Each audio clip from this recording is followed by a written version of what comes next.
Third day নাইটে আমাকে বলা হইল যে আমি বোমা মারছি। কার উপর? কিসের বোমা? বলছে না, তুমি ব্যারিস্টার তাপসের উপর বোমা মারছো।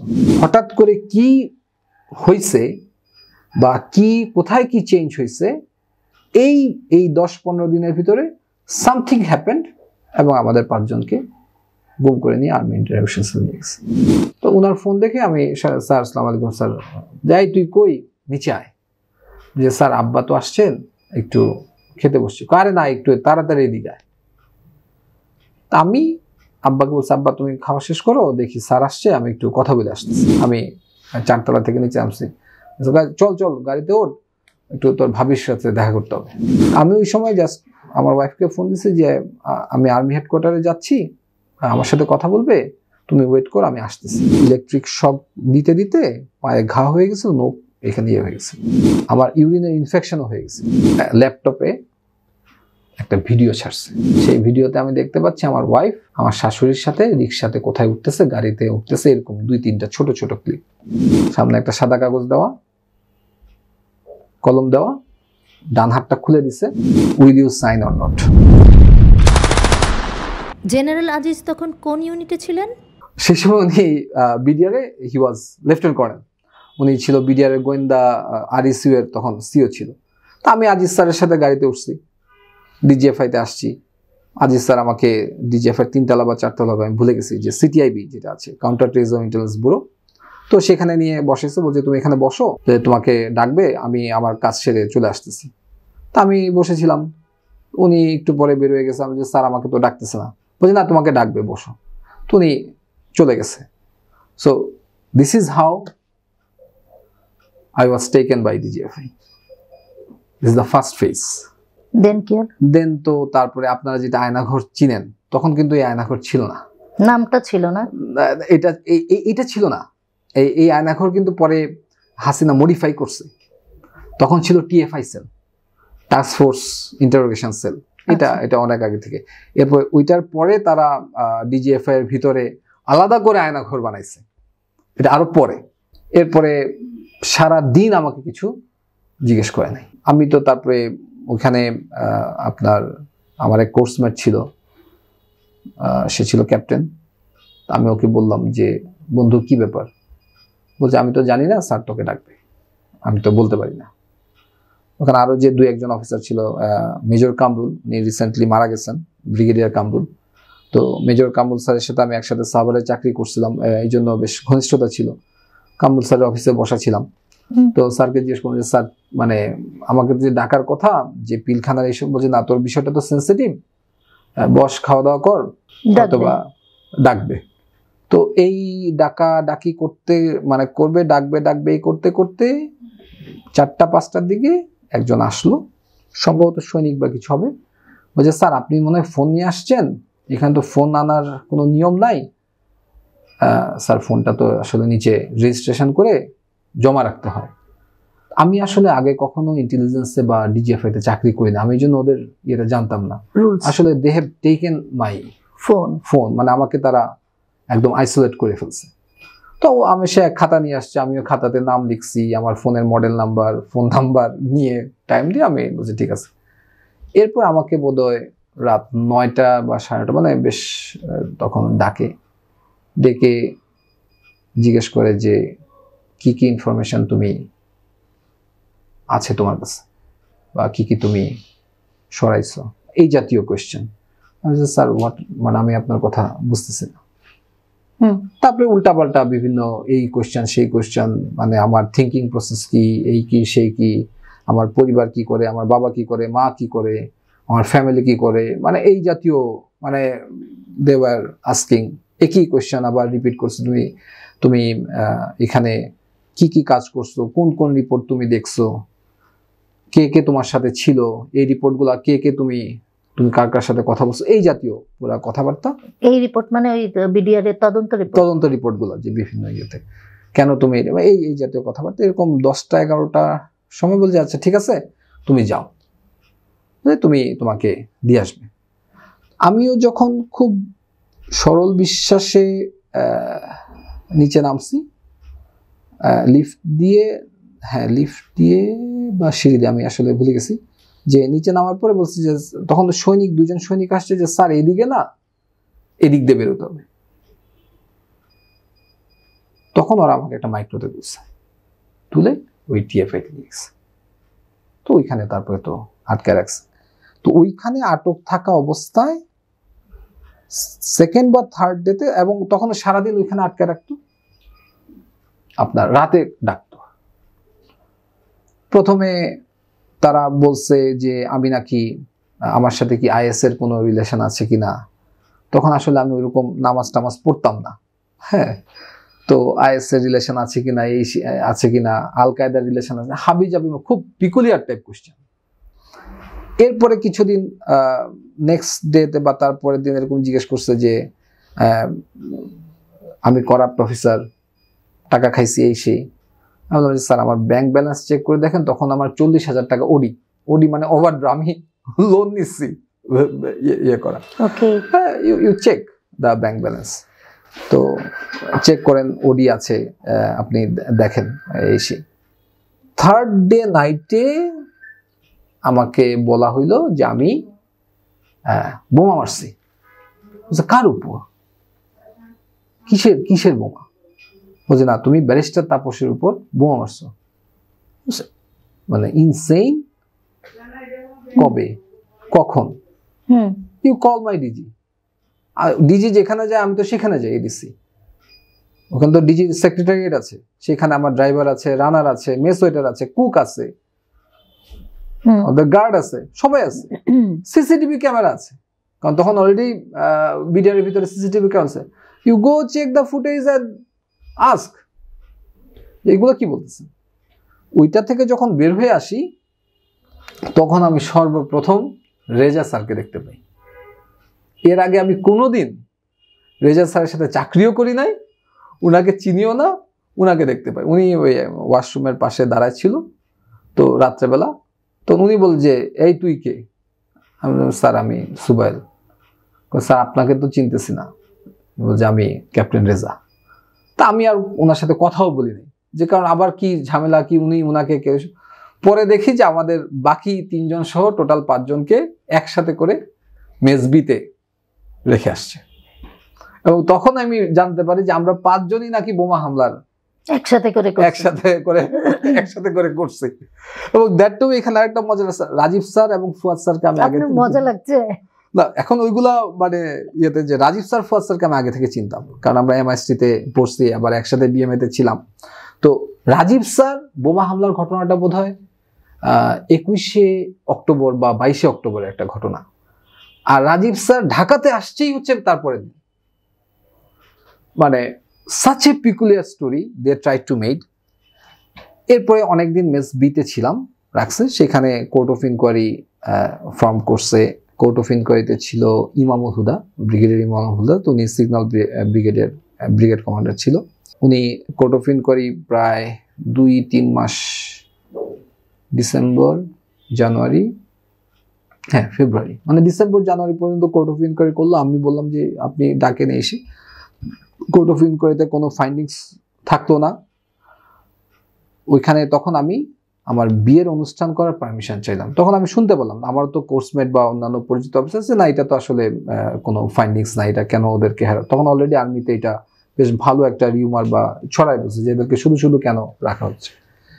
তো এই অবস্থায় যখন আমি মোটামুটি শুনলাম যে না এখানে কোর্ট অফ ইনকোয়ারি জবার, আমি তো জানি যে এখানে তো আমার কোনো কিছু ইয়ে নাই। 2010 সালে, হ্যাঁ 2010 সালে। ইনফ্যাক্ট আমাদের বিয়ের ডে, মানে আমাদের আক্ট হয়েছিল আগে, আর বিয়ের অনুষ্ঠানের ডেট ছিল জানুয়ারি 10 তারিখ, এবং সেই হিসেবে কার্ডও ছাপা হয়েছিল। বাট যেহেতু আমার এই ঘটনা নিয়ে চলতেছে, তো সেটা এই জন্য একটু ডেফার করা হয়েছিল। যখন দেখলাম যে I am free from everything, তখন আমি কিন্তু সেই সময় তৎকালীন সেনাপ্রধান যে ছিল জেনারেল মুবিন, তার কাছে সরাসরি আমি লিভ অ্যাপ্লিকেশন করছি যে ফ্রি অফ এভরিথিং, তো তুমি আমাকে ছুটি দাও। এবং আমার ছুটি কিন্তু সেনাপ্রধান অ্যাপ্রুভ করছে বিয়ের জন্য 10 দিন, এবং সেটা তৎকালীন যে ডিজিএফআই ছিল উনিও অ্যাপ্রুভ করছেন। এবং আমি আমার বিয়ের অনুষ্ঠানে ডিজিএফআই তৎকালীন যে ছিল মোল্লা ফজলে আকবর, সেনাপ্রধান জেনারেল মুবিন, ইভেন এই যে জেনারেল মইনুল, সবাইকে আমি দাওয়াত দিছি। আমি ইএমই কোরের অফিসার, সেই সময় ইএমই কোরের কমান্ড্যান্ট ছিল ব্রিগেডিয়ার নজরুল, এবং আরেকজন ইএমই কোরের সিনিয়র অফিসার ছিল, উনি কিউএমজি ছিলেন মেজর জেনারেল আব্দুল মতিন। মানে সবাইকে কিন্তু আমার বিয়ের অনুষ্ঠানে দাওয়াত দিছি, এবং যেটা হয় ওনারা সবাই তাদের প্রতিনিধি পাঠাইছেন। আপনি এটা চিন্তা করে দেখেন, প্রত্যেকেই আমার দাওয়াত একসেপ্ট করছে এবং প্রতিনিধি পাঠাইছে। ওকে, ইউজুয়ালি আমি যদি কোনো ক্রিমিনাল হইতাম বা আমার যদি কোনো প্রবলেম থাকতো, তারা তো মানে প্রতিনিধি পাঠানো মানে ইউজুয়াল জুনিয়র অফিসারদের ইয়েতে আসে না, মানে প্রতিনিধি পাঠানো মানে যে ওকে প্রেজেন্ট, তো তারা তো কেউ আসতো না বা পাঠাইতো না, প্রত্যেকে কিন্তু আসছে, মানে প্রতিনিধি পাঠাইছে। এবং আমার বিয়ের ছুটি শেষ হয়েছে 10 তারিখ, 27শে এপ্রিল আমাকে গুম করে নিয়ে গেছে। হঠাৎ করে কি হয়েছে বা কি কোথায় কি চেঞ্জ হয়েছে, এই 10-15 দিনের ভিতরে সামথিং হ্যাপেন্ড, এবং আমাদের 5 জনকে গুম করে নিয়ে আর্মি ইন্টারোগেশন সেলে নিয়ে গেছে। আমি যেটা জানতে চাচ্ছিলাম যে পরের বার আপনাকে টর্চার করা হলো, সেই টর্চারের বিষয়গুলো আমি একটু জানতে চাচ্ছিলাম। যে দেখেন, মানে রেজা সাহেবকে তো কুকুরও ছেড়ে দিয়েছে, আমি এরকম শুনেছি। এক একজনকে এক একটা স্টাইলে সেটা করছিল। যেভাবে আমার এখনো মনে আছে, আমি এপ্রিলের 17 তারিখ জুম্মার, মানে আপনি ক্যালেন্ডার দেখতে বুঝবেন, ওই দিন শুক্রবার ছিল। আমার বাবা আর আমার ওয়াইফ আসছে, আমি জুম্মার নামাজ পড়ে রুমে আসছি, তখন আমার বাবা আমার ওয়াইফ আসছে, তো একসাথে খাবো। আমরা মেজবিতে রুমে, তখন মেজবি তখন কোনো অসুবিধা নেই, আমরা রুমে একসাথে খাবো। তো আমি খেতে বসছি, তখন লেফটেন্যান্ট কর্নেল সাহাব, ফেরদৌস আল সাহাব, পরবর্তীতে উনি ব্রিগেডিয়ার হয়েছেন, উনি আমার ক্যাডেট কলেজের সিনিয়র। তো ওনাকে আমি আগে থেকে চিনতাম, ওনার ওয়াইফ প্রেগনেন্ট ছিলেন, সেই সময় আমি যতটুকু পারছি ওনাকে হেল্প করার চেষ্টা করছি। সো যেটা হয় ক্যাডেট কলেজে পড়লে সিনিয়র জুনিয়র একটা ভালো রিলেশনশিপ থাকে, তো আমি মনে করতাম তার সাথে আমার সেই রিলেশনশিপটা আছে। তো আমি জাস্ট আব্বা এবং নাশিতার সাথে আমার ওয়াইফের সাথে খেতে বসছি, তো ভাত নিছি, তো উনি তখন নিচ থেকে আমাকে ফোন দিছে। তো উনার ফোন দেখে আমি, স্যার আসসালামু আলাইকুম স্যার, যাই তুই কই, নিচে আয়। যে স্যার আব্বা তো আসছেন, একটু খেতে বসছি। আরে না, একটু তাড়াতাড়ি এদিকে আয়। তা আমি আব্বাকে বলছি, আব্বা তুমি খাওয়া শেষ করো, দেখি স্যার আসছে, আমি একটু কথা বলে আসতেছি। তো আমি না ওই পায়জামা পরা, আর পায়জামার উপরে জাস্ট শুধু একটা গেঞ্জি পরছি, গেঞ্জি পরে ফেরদৌস সাহেব স্যার আসছে, আমি 4 তলা থেকে নিচে নামছি। চল চল গাড়িতে ওঠ, একটু তোর ভাবির সাথে দেখা করতে হবে। আমি স্যার আব্বাস, আরে চল গাড়িতে ওঠ।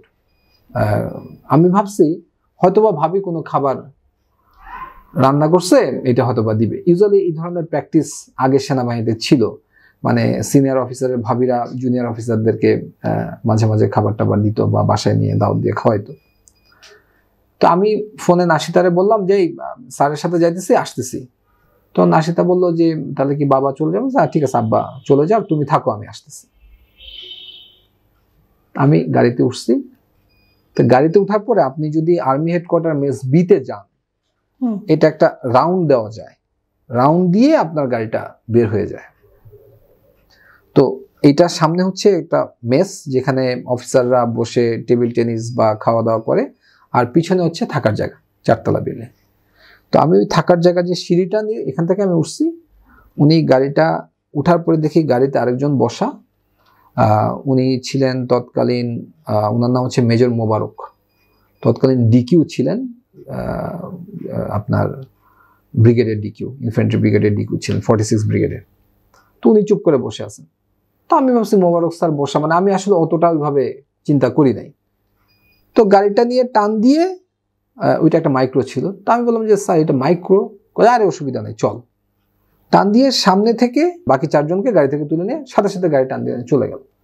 তখন আমি মানে শাউট করে উঠলাম যে স্যার কোথায় যাচ্ছেন, সমস্যা কি? তখন বলছে না, তোদের সাথে আর্মি হেডকোয়ার্টারে কয়েকজন কথা বলবে।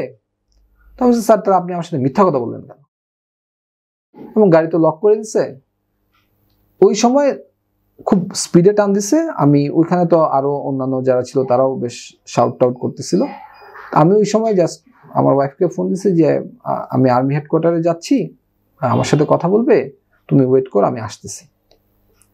এই কথা আমি বলার পরে আমার কাছ থেকে ফেরদৌস সাহেব ফোনটা টান দিয়ে নিয়ে নিল।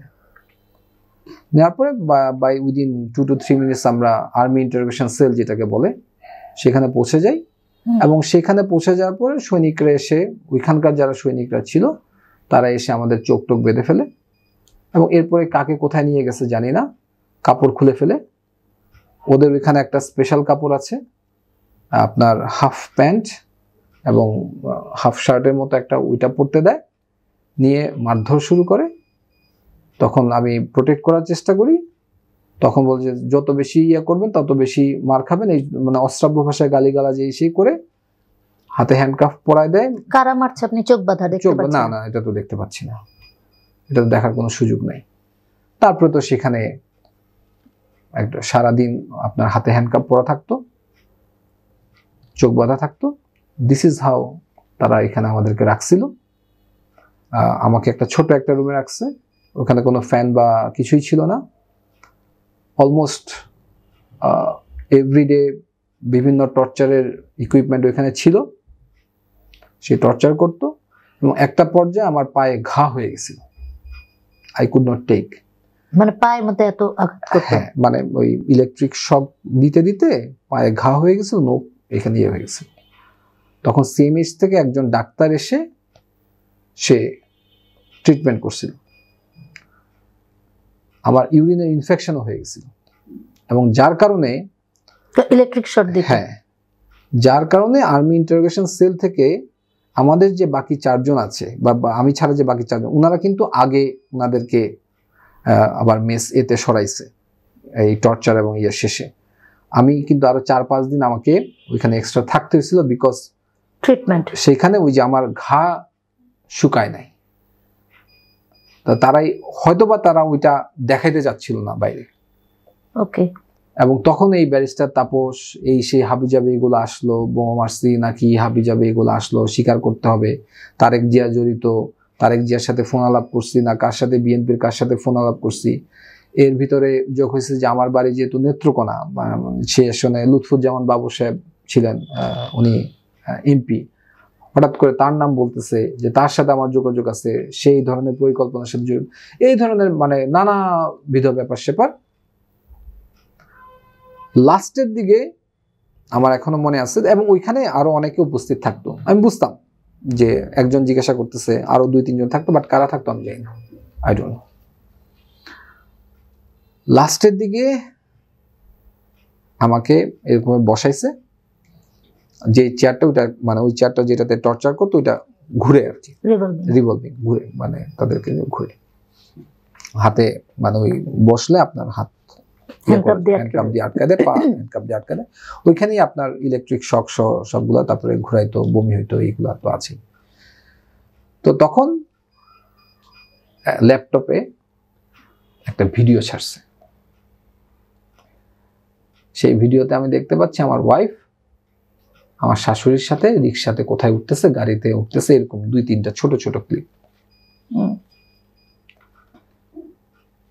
সামনে একটা সাদা কাগজ দেওয়া, কলম দেওয়া, ডান হাতটা খুলে দিছে। আমি তার চেহারা দেখতে পাইনি, আমি পরে তার নাম জানতে পারছি, উনি মারা গেছেন। Will you sign or not? I can understand what he is trying to mean. সাদা কাগজ, আপনি সাদা কাগজ, let it go, let it go. আমি শুধু একটাই কথা বলছি যে everything you have to pay for everything, nothing goes unpaid.